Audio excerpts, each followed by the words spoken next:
नमस्कार भाइयों। आज की इस वीडियो में हम लोग बात करेंगे कि यदि बहुत ज़्यादा ब्रह्मचर्य नाश कर लेने से शरीर से वात का क्षय हो गया हो तो इसकी भरपाई कैसे करें, उसका सिम्टम्स क्या क्या मिलते हैं।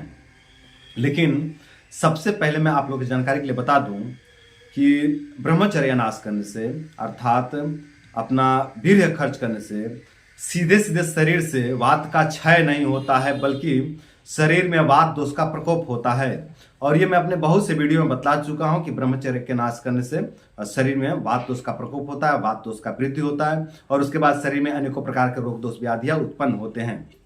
लेकिन आज की इस वीडियो में आप लोगों को बताने वाला हूं कि ब्रह्मचर्य नाश करने से शरीर से वात का क्षय भी होता है, अर्थात शरीर से हवा की कमी हो जाती है, शरीर से हवा बाहर निकल जाता है। ठीक है, लेकिन ये कैसे होता है पहले इसको समझ लेते हैं। तो देखिए, जब कोई व्यक्ति बहुत ज्यादा ब्रह्मचर्य नाश करता है, बहुत ज्यादा वीर्य खर्च करता है, तो उसके शरीर में पहले वात दोष का प्रकोप होता है, वात दोष का वृद्धि होता है। और जब वात दोष का प्रकोप होता है, वात दोष का वृद्धि होता है, तो जो अपनी जठर अग्नि है वो मंद पड़ जाती है, जठर अग्नि मंद पड़ जाती है। और जब जठर अग्नि मंद पड़ जाती है तो खाने का पाचन नहीं होता है, खाने का अच्छे से पाचन नहीं होता है, कच्चा कच्चा रस बनता है बॉडी में, है ना। और जब कच्चा रस बनता है तो उस कच्चे रस को बॉडी एब्जॉर्ब कर लेती है। हर व्यक्ति के साथ इस तरह से तो नहीं होता है, पर कुछ कुछ केसों में ऐसा देखने को मिलता है कि बॉडी ने कच्चे रस को एब्जॉर्ब कर लिया है। तो ऐसा तभी होता है जब अग्नि मंद हो जाती है ना। तो अग्नि मंद हो गई और अब खाने का पाचन नहीं होता है, खाने का अच्छे से पाचन नहीं होता है और जो है कि बॉडी में बहुत ज्यादा कच्चा कच्चा रस बनता है। और जो अपनी बॉडी है उस कच्चे रस को एब्जॉर्ब कर लेती है, एक्सेप्ट कर लेती है। और जब कच्चे रस को एक्सेप्ट कर लेती है तो शरीर से वायु का क्षय हो जाता है, वात दोष का क्षय हो जाता है। ऐसा इसलिए होता है क्योंकि शरीर में जगह ही नहीं बचा है, शरीर में मतलब अच्छे चीजों को रहने के लिए कोई जगह ही नहीं बचा है। शरीर में टॉक्सिन्स भर गए हैं, शरीर में जहर भर गया है, शरीर में कच्चा रस भर गया है, शरीर में आम दोष भर गया है ना। और इस आम दोष ने जो अपने वायु का स्थान है उसको भी घेर लिया है। तो जब जो कच्चा रस है, जो आम दोष है, ये अपने वायु के स्थान को घेर लेती है तो वायु शरीर से बाहर निकल जाता है, शरीर में हवा की कमी पड़ जाती है। और जब शरीर में हवा की कमी पड़ जाती है तो शरीर में वात क्षय के कारण अनेकों प्रकार के रोग दोष व्याधियां उत्पन्न हो जाते हैं। तो अब हम लोग बात करते हैं कि और कौन कौन से कारण हैं जिसके कारण शरीर से वात दोष का क्षय होता है। तो प्रथम कारण हमने बता दिया कि बहुत ज्यादा ब्रह्मचर्य नाश करने से शरीर से वात दोष का क्षय होता है। और बहुत ज्यादा चीनी, बहुत ज्यादा मिठाई, बहुत ज्यादा मैदा खाने से भी शरीर से वात दोष का क्षय होता है। बहुत ज्यादा सहज जीवन जीने से भी शरीर से वात दोष का क्षय हो जाता है। बहुत सहज जीवन जीने का मतलब कि ना तो कोई जीवन में कोई टेंशन है, ना कोई जिम्मेवारी है, ना कोई परिश्रम है, बिल्कुल लापरवाही का जीवन जी रहे हैं, बिल्कुल आराम का जीवन जी रहे हैं, बस बहुत ज़्यादा खा रहे हैं, खा करके सो रहे हैं, पूरा विश्राम ही विश्राम है जीवन में, कोई परिश्रम नहीं है, कोई मतलब जिम्मेवारी नहीं है, कोई अपने ऊपर कोई प्रेशर ही नहीं है, कोई भाग दौड़ नहीं है जीवन में, बहुत सहज का जीवन जी रहे हैं। तो भी जो है कि शरीर से वात का क्षय हो जाता है, शरीर से हवा का क्षय हो जाता है। बहुत ज्यादा मात्रा में तेल, घी, चिकनाई खाने से भी शरीर से वात दोष का क्षय हो जाता है। तो इन कारणों से शरीर से वात दोष का क्षय हो जाता है। और जब शरीर से वात दोष का क्षय हो जाता है तो शरीर स्थूल हो जाता है, अर्थात शरीर मोटा हो जाता है, हैवी हो जाता है, आलस्य बढ़ जाता है और थोड़े से परिश्रम में ही बहुत ज़्यादा थकान लग जाता है, लगता है कि बहुत ज़्यादा परिश्रम कर लिए हैं। मतलब स्थिति ऐसा बन जाती है ना कि अपना शरीर ढोना ही भारी पड़ जाता है, शरीर में चंचलता नहीं बच जाता है, बिल्कुल ही मतलब फुर्तीला नहीं बच जाता है, फुर्तीपन पूरी तरह से नष्ट हो जाता है और शरीर में स्थूलता बढ़ जाता है, भारीपन बढ़ जाता है, हैवीनेस बढ़ जाता है। मतलब जो चंचलता है ना, ये हवा से प्राप्त होता है अपने को। जो अपने को फुर्तीला जो देखते हैं हम लोग कि मतलब कोई किसी ने बोला कि भाई जरा ये काम करो तो हम फट से उठ के उसको कर देते हैं। और कई लोगों में देखे होंगे कि बोलते हैं कि भैया चलो थोड़ा वो काम करना, तो बोलते बस 5 मिनट रुक जाओ, चलते हैं भाई, चलो आज वहाँ चलना है, नहीं आज नहीं कल चलेंगे भाई, चलो ना थोड़ा काम कर लेते हैं, बस 2 मिनट रुक जाओ, चलते हैं ना। और 2 मिनट बोल के आधा घंटा भी वो लोग उठेंगे नहीं।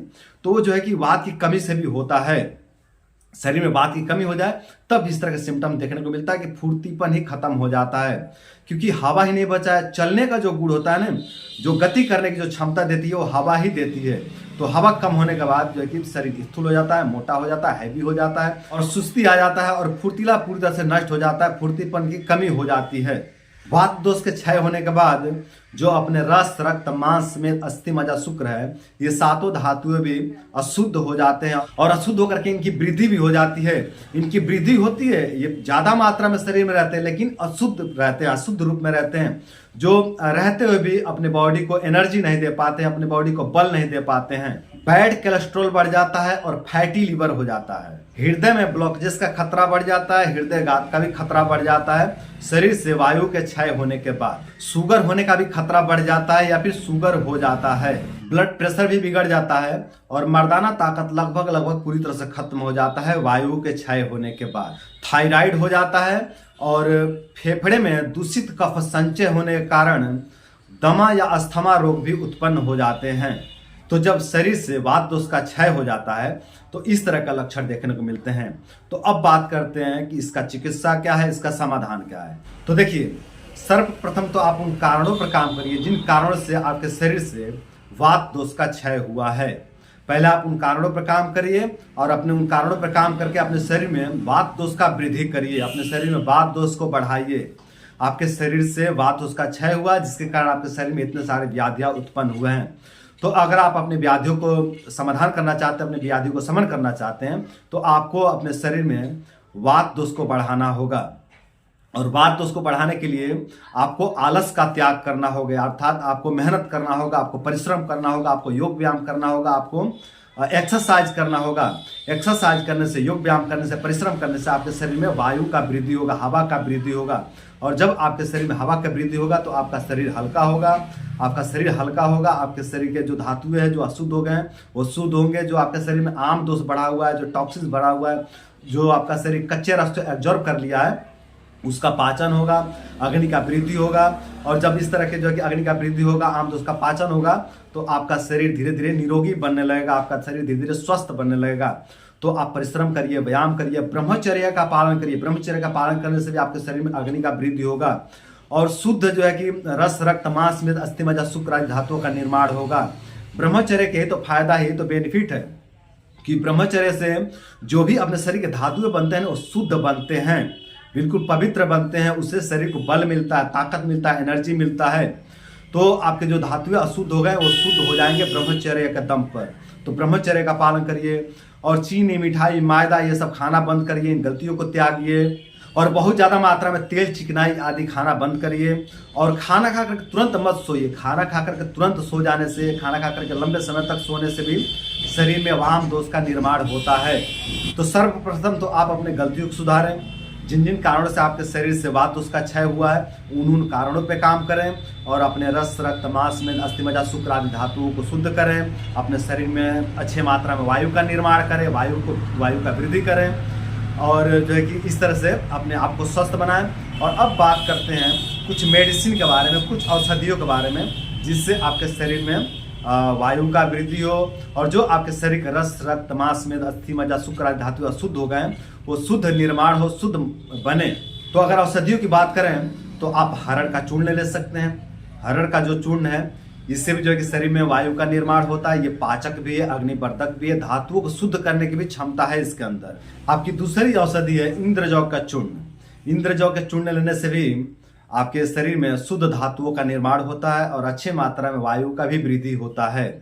मतलब कहने का मतलब ये है ना कि आपको थोड़े कड़वे कसैले स्वाद के जो औषधियाँ हैं, जो फले हैं, जो खान पान है, उसका भी सेवन करें। जैसे कि नीम का पत्ता हो गया, इंद्रजौ हो गया, करेले की सब्जी हो गई, या फिर अपना हरड़ हो गया, त्रिफला हो गया, आंवला हो गया। इस तरह के जो खान पान, जो औषधियाँ हैं, उसका सम मात्रा में सेवन करते रहें।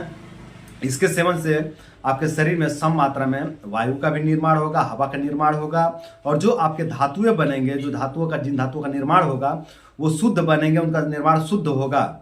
और जो आपको कोलेस्ट्रॉल की समस्या हो गई है, जो थायराइड की समस्या हो गई है, जो ब्लॉकेजेस की समस्या हो गई है, उन सब समस्याओं से आपको मुक्ति मिलेगी। जो शरीर की स्थूलता हो गई, जो शरीर में भारीपन बढ़ गया है, उससे भी आपको मुक्ति मिलेगा। जो आपको बहुत ज़्यादा चर्बी की समस्या हो गई है, जो आपका शरीर भारी भारी बना रहता है, चलने का मन नहीं करता है, उठने का मन नहीं करता है, आपका शरीर ही आपके ऊपर भारी पड़ गया है, इन समस्याओं से आपको मुक्ति मिलेगा कड़वा कसैले रस के खान पान के सेवन से, कड़वा कसैले के औषधियों के सेवन से। तो इस तरह के औषधियों का सेवन करें। आयुर्वेद में एक औषधि आती है मेधोहर बिडंग आदि लौह। मेदो हर बिडंग आदि लो। तो इसका भी आप सेवन कर सकते हैं। इसके सेवन से भी जो है कि चर्बी का जो है कि नाश होता है, जो मोटापा है, जो फैटी लिवर है, उससे भी मुक्ति मिलता है। जो भी शरीर में हैवीनेस बढ़ा हुआ है, जो थोड़ा सा जो शरीर में मीठापन बढ़ा हुआ है, शुगर बढ़ा हुआ है, इन सारे समस्याओं से मुक्ति मिलता है बिडंग आदि लौह के सेवन से। तो आप उसका भी सेवन कर सकते हैं। लक्ष्मी विलास रस का भी आप सेवन कर सकते हैं। ये भी बहुत अच्छी मेडिसिन है, कफनाशक। तो जो आपके फेफड़े में जो कफ भर गया है, जो आपके शरीर में जो कच्चा रस एब्जॉर्ब कर लिया आपके शरीर ने, उसका भी शमन हो जाएगा। जो आपके फेफड़े में जो कच्चा जो म्यूकस भर गया है, जो म्यूकस संचय हो गया, उसको भी तोड़ के बाहर निकाल देगा। और जो भी आपके शरीर में हैवीनेस बढ़ा है, जो मोटापा बढ़ा हुआ है, उसमें भी बहुत अच्छा लाभकारी है। जो आपका श्वसन तंत्र से संबंधित समस्या हो गए, उसमें भी बहुत अच्छा लाभ करेगी। तो इस तरह के मैं कुछ मेडिसिन बताया हूँ। आपको इनमें से जो ज़्यादा सुटेबल लगे उसको लेकर के आप सेवन करते रहिए और ब्रह्मचर्य का पालन जरूर करें दोस्तों। ब्रह्मचर्य का पालन करने से जो आपके धातुएं बनते हैं ना, वो शुद्ध बनते हैं। तो जो आपका सातों धातुएं अशुद्ध हो गए, जो आपका पूरा शरीर अशुद्ध हो गया है, जो आपका शरीर का हैवीनेस बढ़ गया, मोटापा बढ़ गया, उसको आप कम कर सकते हैं ब्रह्मचर्य का पालन करके। तो ब्रह्मचर्य का पालन भी जरूर करें और जो औषधियाँ बताएं उसका सेवन करें और जो खान पान बताएं उसको भी जो है कि फॉलो करें। आप इन सभी नियमों का पालन करें। जो आप इतने बड़े बड़े व्याधियों से घिर गए हैं ना, ये सारी आपकी व्याधियाँ धीरे धीरे पूरी तरह से खत्म हो जाएंगी। तो निसंकोच होकर के आप लोग ब्रह्मचर्य का पालन करें और बाकी जो औषधियाँ बताएं उसका भी आप सेवन करें, जो नियम बताएं उसका पालन करें। धीरे धीरे आप लोग पूरी तरह से ठीक हो जाएंगे। तो मेरे भाइयों, उम्मीद करता हूं कि इस वीडियो को फॉलो करके आप लोग अपने रोग दोष बीमारियों को ठीक करेंगे और अपने रोग दोष बीमारियों को ठीक करके आप लोग अपने जीवन को सुंदर, सरल एवं सफल बनाएंगे। तो आज के लिए इतना ही। नमस्कार।